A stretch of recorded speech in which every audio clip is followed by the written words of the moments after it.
இப்ப ஒரு ஆளுக்கு இப்ப வந்து சமீபத்துல பெரிய ஆளா இருக்கிற அவர் வந்து அரசியல்ல பெரிய பிரபலமா ஆயிட்டாரு. இப்ப ஓரளவுக்கு பெருசாவே இந்தியா தமிழ்நாடு ஃபுல்லா வளர்ந்து வந்துட்டாரு.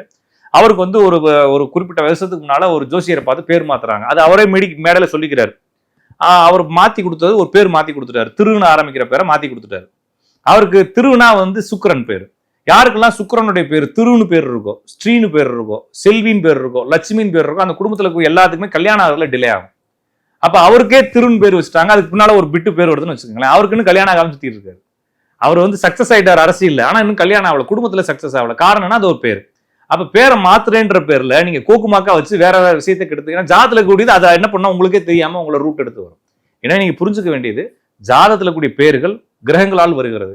ஒருவேளை நீங்க பேரை மாத்துறதுனால கிரகங்களை மாற்ற முடியாது. ஒருவேளை நீங்க மாத்தினாலும் அதே சம்பந்தமான பேர்களை தான் எடுத்துட்டு வரும். ஓகேங்களா? அப்ப பேர் மாத்துறது, நம்பர் மாத்துறதுலாம், பேர் மாத்துறதை மட்டும் வேணா கூட ஒரு வகையில எடுத்துக்கலாம். நம்பர் மாத்துறது, இனிஷியல் மாத்துறது, லெட்டர் மாத்துறதுலாம் சும்மா ஹம்பக் தான். அதெல்லாம் நம்பி டயத்தை வேஸ்ட் பண்ணுவாங்க.